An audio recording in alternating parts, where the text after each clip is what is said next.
Hello, Enrique. Hello, Peter. Good morning. How are you? Good morning. Have you seen this? We again crossed some of the magic number on the number of subscribers on the LinkedIn, and I think we just progressing on the YouTube, so which is great, fantastic, great job, Fantastic, guys. yeah. Great guess. I think that's also just that's not us, that's the people which we are talking with. So thank you for all of the guys Exactly. who just be with us for the last 2 years. So thank you for that, guys. Mhm. Well, so first of marketing tour around, right? Oh, You of have here the course. QR code. If you're not subscribed to the channel still and you're watching this, what are you doing? Please give us a subscription. Scan the QR code or just type in Google, YouTube, the BIM Cafe. You will get the channel directly there. Please give us the support there. And also, if you want to be part of the newsletter that we run weekly on LinkedIn, here is the QR code, or just type again LinkedIn, the BIM Cafe newsletter. You will get information as well.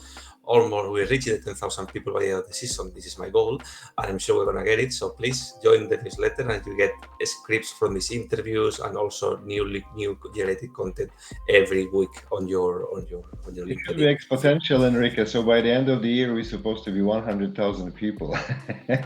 Let's see how the math works. Anyway, that's good, guys. Thank you Let's see. very much. So, what we have prepared today, Enrique? Who is just the next star of our streaming? Our show. So we're gonna link all this what we said about the marketing and the channel and so on, because we're gonna bring in someone who is an expert on communication inside the sector. So we're gonna try to learn the best practice from someone who's been doing this for a very long time. So let's see if we can replicate his succeed and overtake and take over of all the work he has done. So let's introduce Aarni Heiskanen to the BIM Cafe. Aarni, hello, welcome to the BIM Cafe. Thank you. It's a real honor to be here. Oh, thank you for being with us. It's really great that we have it. I'm not sure. Enrique told me that I cannot challenge you because it's just you're an expert in the domain, and if you just I need to be nice today. So that's what he told me. So we will see. I don't know. Let's see. Arnie is ready to be challenged. Ready to be challenged. Yeah. Okay, so welcome again to the BIM Cafe. Arnie, it's a pleasure you're here. We're trying to learn from you and share your expertise doing the communication tactics on the industry for a long time. So let's see what's the main screen we prepared for today's interview. As we discussed, we're gonna run through a bit of the communication inside the industry and how come our sector by the technological side or expertise is not very open or successfully to communicate and spread the knowledge around. That's why probably one of the points we need to face for the implementation of BIM and many other methodologies that we cannot really communicate them well. And then having a glimpse on some industry trends or things that are coming from the future that you might get across through your work and you can share with our audience. That would be fantastic as well. So, nothing else. First of all, presentation of our guest. Let me lower down a bit the music so we can all hear you very well and we start to be serious here. So, Arnie, take the floor and introduce yourself to our audience, please. Thank you. Yes, my name is Aarni Heiskanen. I'm an architect, a management consultant, and also I've been a software developer. You may know me from my blog at aec-business.com. I'm also very active on LinkedIn and other platforms. So I try to communicate myself. And I'm helping, as the slide says, industry innovators and tech developers succeed with online communication and also strategic thinking in general. I've been authoring some books and e-learning courses, and also I'm a podcaster. So oftentimes I'm interviewing others. So this is a really nice change for me to be on this Great side to of have the you with camera. us. Thank you. Thanks, Arnie, to having being with us today. So that's great. Thank you. So let's jump into the first part. In Enrique, I think this is the very important part of us, and just let's start with one of the quick question. You said that you just have the experience in architect, construction industry, and the communication, and we found with Enrique recently that all terms of the BIM digital transformation, it's not resonating with the construction industry. And of course, you can just make a note about the different studies that, this is the slowest digitally transformed industry, etc., etc. I got all of this. But why the heck the construction industry is not accepting digital transformation? What's wrong with this thing? That's a good question. Well, I was just yesterday on a construction site by accident, or no, not accident. It was planned visit, and it's always very good to go to a site and see what's happening and how the process actually works. And as you know, the industry is very much still a manual industry with creating unique products. So BIM and other technical digital tools and processes, they are very much they come from the manufacturing industry and also military industry. So the processes are totally different. So trying to apply something that is coming from manufacturing to construction is difficult. That's the starting point, I think. Okay, I understood it, but you mentioned perfectly, right? The whole internet stuff, and we start with the military, right? So, and all of this comes from the military, but the military is just not repetitive. It's also very tough in terms of the dirtiness and all of the environment. And they are just one of the fastest growing in terms of the use of the technology for themselves, right? You don't have the military scene right now without digital, it doesn't really work. Of course, it's finished with the guns, but even the recent stories about the poor things which going on between the Ukraine and Russia, it's just, you can see that digital was just the first aspect of running the work. I'm not saying about the social channels. I'm talking about the positioning, the satellite images, the localization, etc. So that's again, I know that's not comparable, but that's something which they're pretty good in that. They adopted very fast. Construction, we resisting. Yeah, maybe it's partly because we don't have such, well, let's say, strong initiatives as you have when you're fighting a war. You have a strong initiative. In this industry, the initiatives are so spread out thinly across all the players that Correct. there is no just one key player who can say what to do. So instead of having really well constructed processes and hierarchies and so on, we are a really dispersed industry, and that's maybe one of the reasons why everybody has their own interest, but the common interest is unclear. I understand. Perfect. I think you really spotted. Thank you. I think that's really what we're discovering. Sorry, Enrique, for just hitting up frustration at the beginning, but I really want to understand it. Why we are not able to transform one of the biggest industry in the world, and everybody is complaining about the productivity, etc. Bloody hell, that's the place to go, really, just to win the productivity over all of Europe. In fact, anyway. Sorry, I'm just getting. And one question from my side, Aarni, before we jump into the topics, we saw on the presentation slide defining yourself as an architect, from an architect, and also construction innovation agent. This is something very cool to read. And I ask you, from today until you started to be an architect, what are the innovations that you saw in the construction? What are the things that before thought unbelievable and now we have an adapted practice?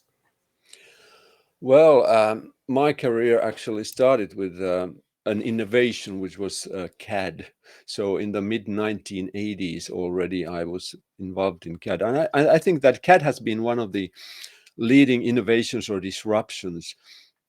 In fact, BIM is, I would say, more like an evolution from CAD. So CAD taught us how to use digital tools to design and how to communicate with each other. Nowadays, I think that what we are now seeing digital tools used especially for construction is quality, safety, CDEs, document management, progress reporting, and so on. So CAD is still there, but now it's moving to the construction side also. And one can it be because it's a good example that CAD is being the biggest innovation arriving. So what is missing if we put together in a race CAD and BIM? You talk about being an evolution of CAD, and I agree on that. But if we compare both implementations on the industry, of course with the time gap, what is being missing to not have such an adoption as CAD? Maybe it's because the benefits from BIM come from I would say the intelligent use of data, and that's something that we haven't been able to standardize.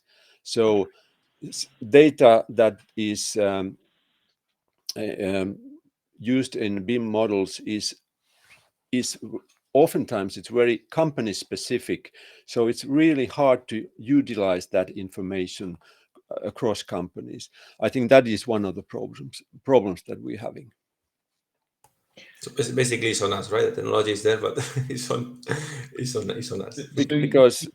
Because of course we getting the question is always, if I'm investing in some technology, for example, if I'm an architect and I don't get the benefits from from the use of that data that I create, who gets the benefits? It's oftentimes, unfortunately, in construction that those who pay don't get the benefits eventually. No, I think it's fair. I think this is what we also discovered just on discussing it, because one of the, we are on this third season of the BIM Cafe. On the first one, we were just really learning what is the BIM. The second, I was searching for the money, as you just really nicely explained it, and we haven't found it, to be honest, because that was, I think, the disconnect between where is the source of the saving and who is just investing, etc. So just that was always the big question, and it's still unanswered. And I thought that during the a half a year or even 8 months, we will be able to find it. Where are the money in BIM? But I think one of the things which you're saying is just, is it we don't have a money, we don't associate the money with the source, etc. But is this at the end, the whole ecosystem supposed to benefit this? I hear what you're saying, that I invest and I don't have it, but at the end, if you're the architect, you invest, the next project you will do faster, right? So you will still benefit with this, right? And just even if you have not on this first project, on the second, etc., but the whole industry will just make it better. So I just really don't know how to play it around the whole value chain of the construction industry. Is there any idea from your side how we can just push it through this? Well, I think it would start with there are two ways to so-called industrialize the industry. I think that the industry needs to be industrialized, and I mean that we have two ways to industrialize. One is to create products that are like products. So instead of having unique projects every time, we can actually start developing products like an apartment building or a hotel or a school or hospital, road or bridge, and so on.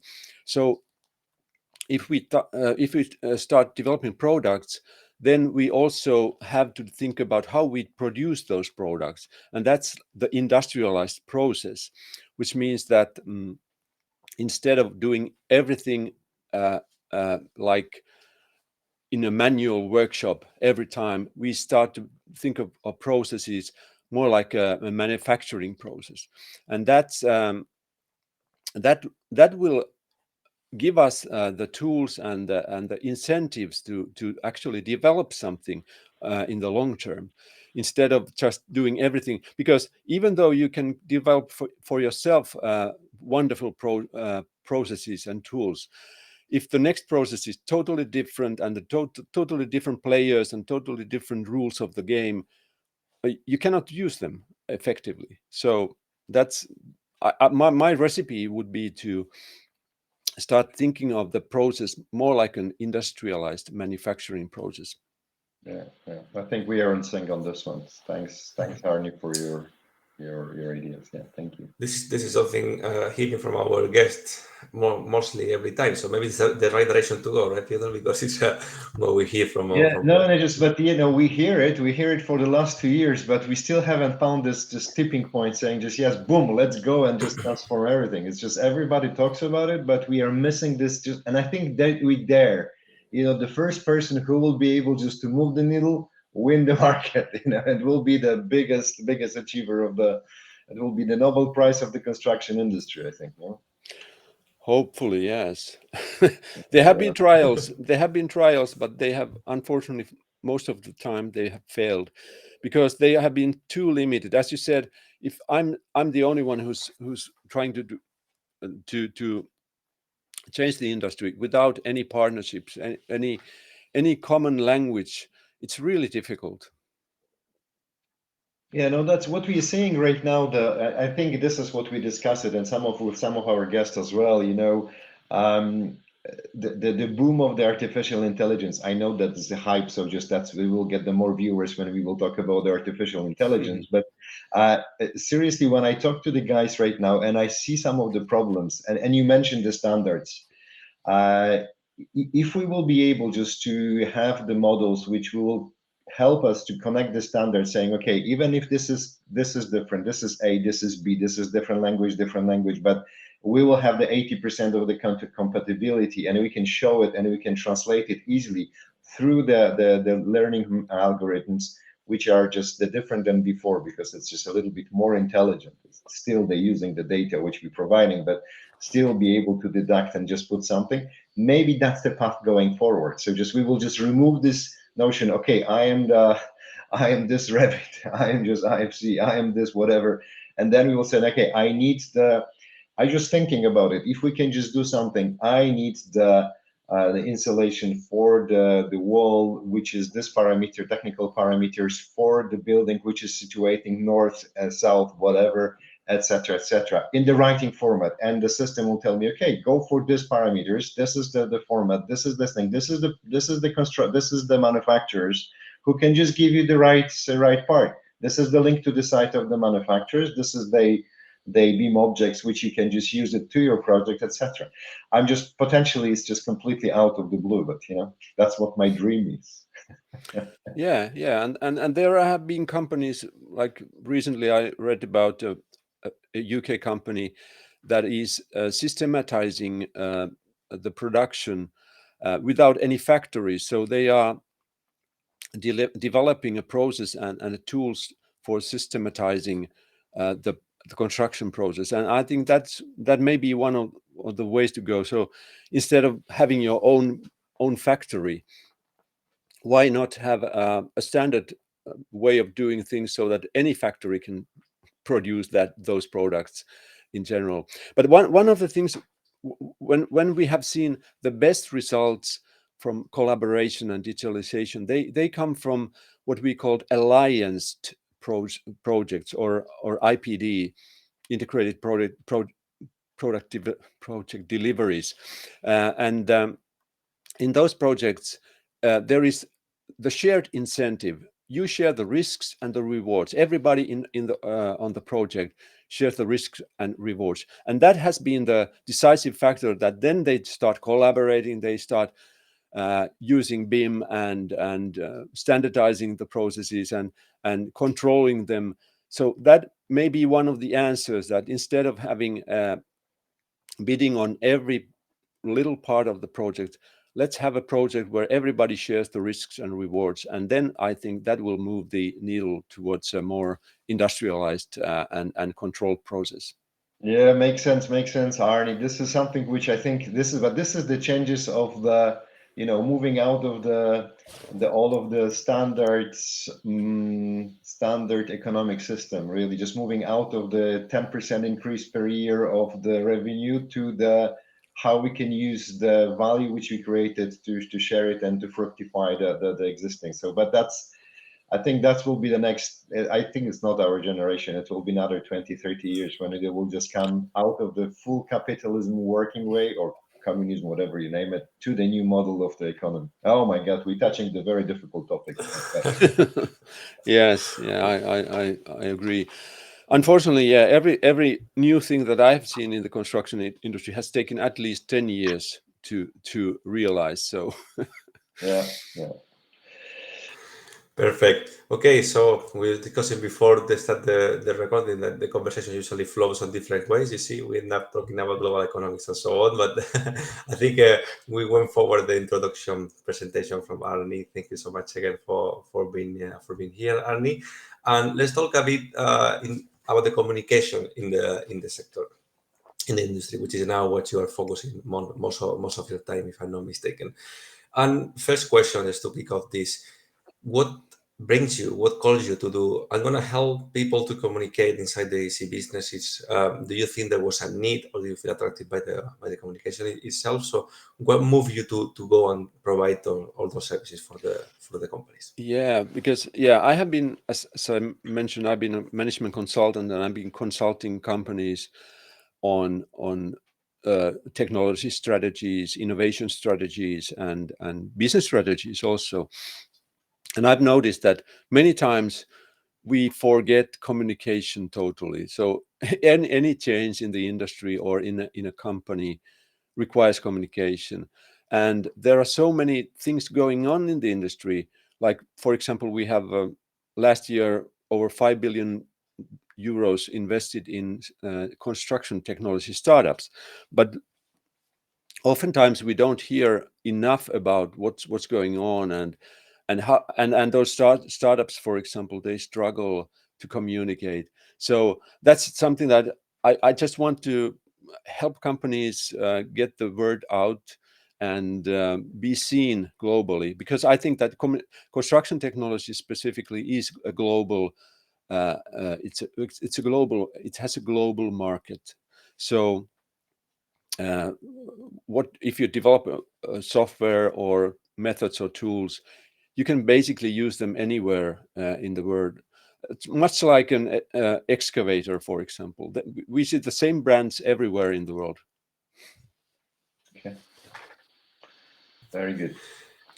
True. And what is usually the best strategy that you see is being accepted the most? Like having the interviews, or doing, for example, I would hear some webinars, or postings or LinkedIn, some campaigns, billboards, whatever. No, what is the nowadays what you think is more accepted by, let's say, those tech companies now that they are now having the market?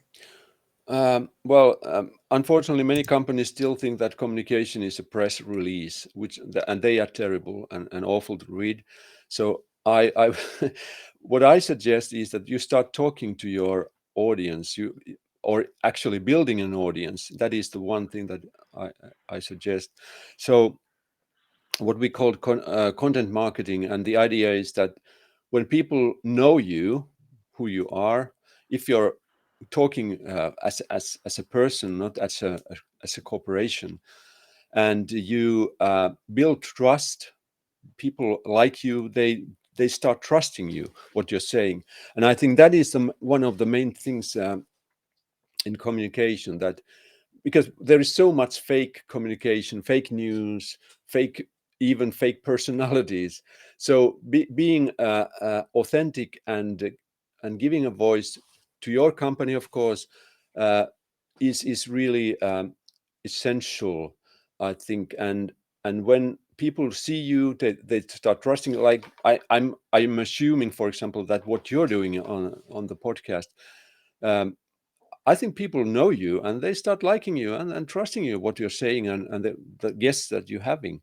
So, and as likewise, I have been interviewing people.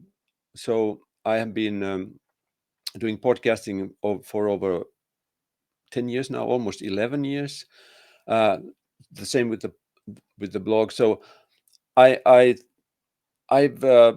just been doing out of my own interest at first, and now I've used it as a service also for our customers, our clients. So I think that you now you have a chance to reach the audience through social media. But also, one thing that I would advise companies to do is to build their own, let's say, brand media in a way. So not just relying totally on Twitter or Facebook or LinkedIn, but also build their own media assets, so to speak. And that's something that I found really seldom happen with this. They don't really understand yet the idea of having your own media in your company. They can think that every company is a technology company, but that every company would be a media company. That's a really radical idea in this industry. I hear what you're saying, Aarni. This is good, and I'm just Enrique. He knows that when I'm saying "I hear you," it means that I disagree. So I hear what you're saying, Aarni. But one of the things is just I see also the big fragmentation in the construction industry. You know, average company it's between 10 to 50 people who works in the construction industry. I'm not talking about the big conglomerates, etc., etc. But even the small cabinets, they are small, right? And if you try just to tell them that they need to build a brand, that will be the lowest, the media brand, their big channels, etc. That will be on the bottom of their priority list, because that will not bring the immediate value. This is what we talked about before. So I think democratizing it and putting the way to do this in the simpler way, I think it's our role. It's just to make sure that they can use us, they can use our channels, they can use our way of communicating just to create it, because they will not have a time to do this. That's not their priority. I don't know, maybe I'm missing something in the construction, but I think that's what I saw already for the last couple of months. Yeah, but that's also a way to stand out from the crowd, to have some sort of a profile other than just doing your job. Correct. Okay. No, So, I hear yeah, yeah, but I'm not saying that everybody will do this. I know that maybe 5% of companies will actually do this. And what about the profiles, Ardi? Because we as technical people, architects, engineers, we find it harder to be like we're doing right now, be on the screen, talking, expressing ourselves, because we tend to end up using these words that no one else understands, only in our circle. And we feel comfortable to communicate. Yes, I won't say no, but between us. But towards a public we don't know, we don't see right now, or a public who has not expertise or the same level of content or knowledge that we currently have, is not. I don't see it something easy for us to do as technical people, right? So. Is this communication side should come from other people, other studies or backgrounds, or can we change? Can we change and make the communication happen from the technical people to the rest of the people in a more clear way? Yeah, I think that unfortunately many people are really technical. They try to communicate with their peers, other tech enthusiasts. So I think it's a really difficult. I think that we need people who actually understand both the business side and the technology side to be as a mediator to these companies. So, but of course, everybody should be able to communicate. One thing that unfortunately, whenever we see, let's say, mass media communicate about construction, it's mostly always, it's either it's a new project, maybe somebody announces a new project, but most of the time it's like negative news. Something bad happened. There is some problem. So it's very problem centered, this communication outside the industry. So because we are not communicating, the media takes the role of communicating for us, and that communication is negative.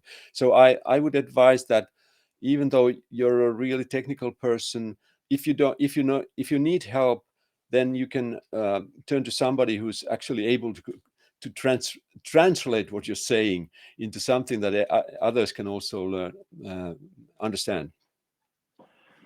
Very fair, very fair. No, I like it, the way how you put it. I think that's something which is pretty unique. So we still have a chance. That's the opportunity for us. So that's the good one. So sometimes we don't need communicators, we need translators, no? Because we know what to say, but we cannot direct to the people. No?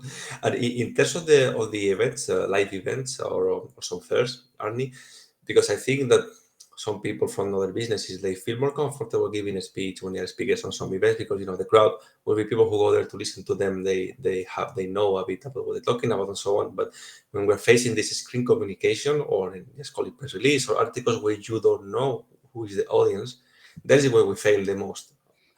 What is the difference that we, of course, the difference is that you know the audience, but how can we fix that? No, to rephrase the question. Yeah. Whenever you are communicating to somebody, you should start by thinking about what do they want to know and what they don't know. So start from who's the audience and what kind of message do you want to convey. So many times we don't think of the message because people typically they remember just one thing from your presentation or your speech or whatever. So be conscious of that. What is your main message and how to convey it as easy as possible, as simply as possible, I would say. Okay. And the way to stand out as well, no? How to be different, because nowadays now, and with the arrival of the AI, everyone can just create a speech scripts and do like, okay, something which seems very cool and very poetic. But you should. Yeah, I have of course used ChatGPT as well, and many times I can see that it's not an expert. So if you're an expert, you have the advantage of knowing when it's just fake content. So you have the you must be the judge and stand out as an expert. And many times, if you can refer to your own experiences or the experiences of your clients, those are the ways to make things concrete and not too abstract. Yeah, no, I think you're right, but it's just the beauty of this. It helps you to structure, because if you're an expert, this is what you mentioned before. The experts to talk to the experts, and they really use the vocabulary which sometimes is really just linked to the particular subject. If you talk about the thermals or whatever, this is just, it gets into the very big details. If you try to use the chat GPT or any other chat right now, because there are thousands of them right now, it will, with your expert knowledge, it will allow you to formulate. Of course, you need to check it afterwards in the way that all of the people can understand it, because that's something which, as you mentioned, this is just stupid tool, right? Who just randomly repeating based on the knowledge what they have. But it allows you to translate our cumbersome thinking into something more eatable for the bigger public, really, if it's needed, of course. Yes, and one of the strongest tools in communication are stories. If you're able to tell stories, then there are several books and sources on how to tell business stories interestingly. So whenever you have the villain and they have the protagonist and so on. So think about what you're going to present and present it as a story. That's a really powerful way of communicating. Fair. That's a good tip there. So let's find our villain on the construction industry then, not to put all the failures on their shoulders, no on ours. The hero's journey, so to speak. Yeah, perfect, Aarni. Thank you so much for sharing those tips and experience going through the communication side. And now we're going to shift to the second part of the interview, where I would like us to share a bit with us and with our audience those industry trends and where it's coming from the future. Of course, this is now we're opening the Pandora box. I'm gonna maybe end up talking about AI and how they can help, and start to think like Pietro was doing before about how perfect can be the world. You just tell them to the computer what you need, and they give you the market and the manufacturer and the product that will fit your perfect needs, right? But from your experience of helping in consultancy and communication, those companies, which usually, I guess, they are more towards the context of the construction technology companies, they are more open to let themselves known and spread their products around. What are those kind of technology solutions or are coming to the market, and you say, wow, this is probably in the 10 years gap you said that it's going to make an effect, it's going to be probably changing? Well, oftentimes when you're talking about technology in the industry, it's like you're like fixing a leaking roof with buckets. So so you're just finding a problem, and then you try to find a tool to fix that problem locally, and that's the problem, because we very often we don't think further. We just like to digitalize or digitize the existing thing that we're doing. Instead of having a paper form, we are having an iPad on the side with the same form, but it's not just digital. So I think that that's the most typical way of using technology even today. But the most, as I think I said earlier, the most popular things nowadays are related to quality, safety, document management, or file management, like CDEs, or common data environments, integrated data environments, and progress reporting. And the most popular tools that I've seen are basically mobile tools that you use on a site to record some quality inspection or safety inspection observations. And also, increasingly, we are now seeing cameras used on construction sites. So you can remotely, or even remotely, for example, if you're a designer or a client or a general contractor, you can remotely monitor the progress of the construction project. And also you get a record of what's happened on the site. So what I think, what we will see in the future more and more will be what we call situational awareness. So everybody on the site and outside the site, also in offices, will know exactly what has happened on the site, on the project, what has happened, what's going on right now, and what's going to be happening next, and also getting some sort of an idea if we can see any progress that would jeopardize, for example, the budget or the schedule of the project. So I think that these situational awareness technologies, they are a collection of several technologies. They will be really important in the future. So it's not, I wouldn't say that it's just robots roaming around the sites, but more like information and data that is up to date and spread throughout the project. I think that is the most important technologies.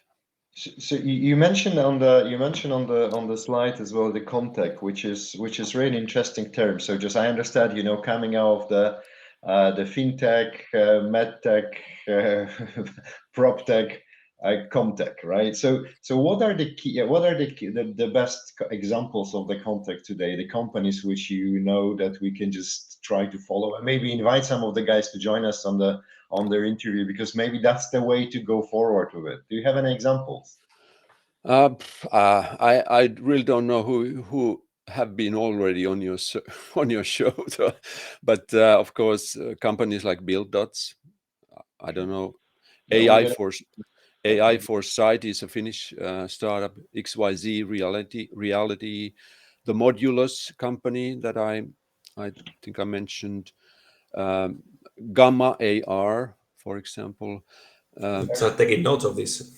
Yeah. No, we're recording, so that's okay. OpenSpace, Evercam, and so on. So there are several companies, and of course there are hundreds of startups that are in this sector right now. But one of the things is, of course, that when you're starting to think about data as the key ingredient of a project, you also start thinking about, and this also refers to BIM, what kind of product data you will have. What is the life cycle of product data on your project? So because now we will see we already see the importance of CO2 emissions and embedded CO2, and in the future we will have to report all these emissions to authorities, at least in the EU, in the short term. So knowing what kind of materials, products you have used, and what kind of processes you have used will be an important thing, as well as this situational awareness. So Very good. companies. Thank you very much. Arnie, I think you really opened my mind to some completely different direction what we also can take this discussion with the guys, because I'm struggling. I'm just based my knowledge is just the digital transformation, just the long terms in terms of the way how to change the businesses. Enrique is just more on terms of the construction. We are having the architects, but I think we missed, and we interviewed some of the guys from the new startups. But I think maybe we can just push it a little bit more needle into challenging them and inviting them and trying just to help us to pass the message. The communication, as you mentioned at the beginning, is super important. So maybe that's the way to go forward. So I think we have a theme for the season 4, Enrique. Contact and the BIM Cafe with the contact, right? Pass the message along. Yeah, no, and I think so. So if when you look at this, is the BIM object, for example, is it classified as a contact, or this is just the different? This is already the passé. This is the old company. Well, I don't know if they have. I haven't been following on them recently very eagerly. So, but I think that what they're doing is probably will be more important in the future than currently. Okay. Very polite way to say no, they're not yet on there. I would say. Come on, he's from the very. That's normal. That's but normal. Yeah, but in terms of AI, I think that as a key technology, that will certainly be also. We will see an abundance of AI powered startups in construction technology contact in the future. So I think those will be plenty. And how to use AI in this industry, of course, in planning projects. Project planning is one of the areas. For example, Alice is one of those companies, Alice Technologies, that is doing that. And generative AI maybe for architects in the future, that is possible. But also during the construction project, monitoring the project and giving predictions of what's going to be happening, instead of reactive management, a little bit more like proactive management.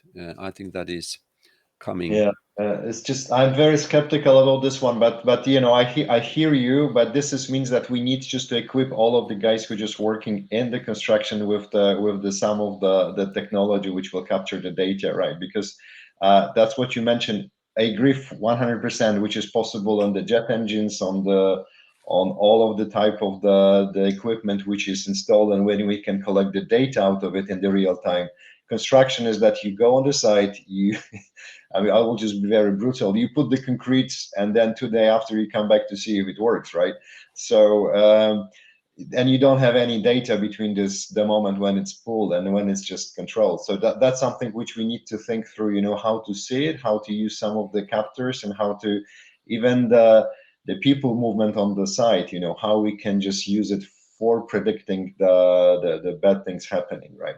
So yeah, for example, this company that I mentioned, the Finnish startup AI for Site, they are doing that. They use sensors, drones, sensors on concrete to see when it's cured, when it will be cured. They can predict that, and they also have sensors on people who's working, on the workers on the site, so they know every second who's on the site, where they are, what they are doing. And it's really interesting that we would imagine that workers would not like to be monitored like this, but in fact many workers say that this is the first time that we can show how poorly we have been managed, so we cannot be productive because our management sucks. so maybe that's because a good one. Yeah, it's a good one. Yeah. yeah, it makes the management quality visible. Embarrassed. Yeah. Mhm. Very good point, Arnie. I think this is when I see it, I think it will have the big boom in the French and the Spanish construction site because they always complain. So I think that will be even they will have the data to complain even more. To So complain now. To Yeah, support. that's true. And I've heard from several contractors that if the project will be successful, it's very much dependent on actually the teams that work there. So it's still very much person dependent, knowledge, let's say skill and experience dependent.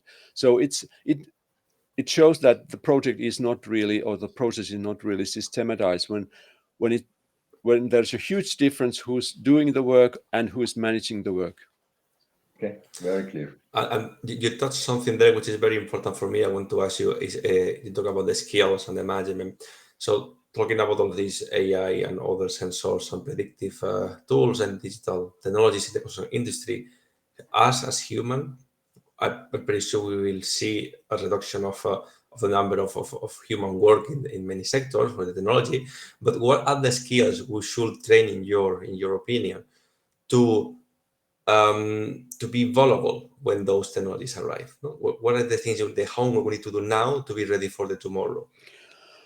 Um, I think that the most important skill is to learn new things, even though if you're an older worker. So and especially if, of course, if you're a younger worker. But technology, I don't know if everybody has to be able to code, but for example, we are seeing in architecture, for example, that architecture is becoming more and more like program development or code development. But on the sides, I think that uh, we need more management skills, and what we need is to learn from other industries how they manage work when it's very digitalized, and that is one of the things that I think is very important. Learn from other industries, not because from this industry it's really hard to learn because everybody is doing the same. So yeah. Clear, clear. Fantastic.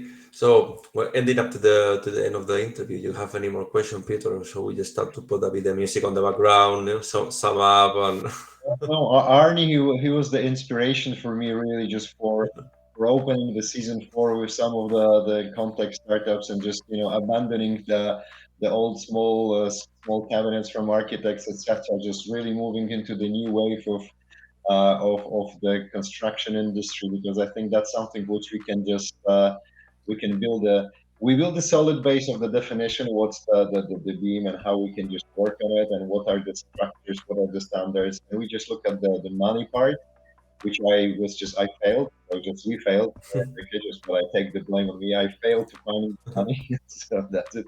Right now we're getting more into the existence of the different process standards and reflection, how to transform and how we can go faster. Again, that's not a big success in terms of defining the conclusive saying this tomorrow we will just change the industry. So I think, Arnie, thank you very much for helping us just really to go to the next, the reflection phase of how we can just drive the value from our discussions. We will just get the newbies and we will challenge them to death with our knowledge about no money and no transformation, and we know what the construction really needs and how it works. So no, thank you very much. It was really, really great and fruitful for me at least. So thank you for being with us. Thanks for having me, and we just scratched the surface, so to speak. So Yeah, that's okay. no, That's exactly. okay. That's right. I agree. But this is I'm looking for many scratches in the many different places, and that will open the for me the whole world. Because otherwise, we try just to go deep into one area, it didn't really work either. So I think we're scratching and we see how we can just make it the impact to the construction industry. okay. Fantastic.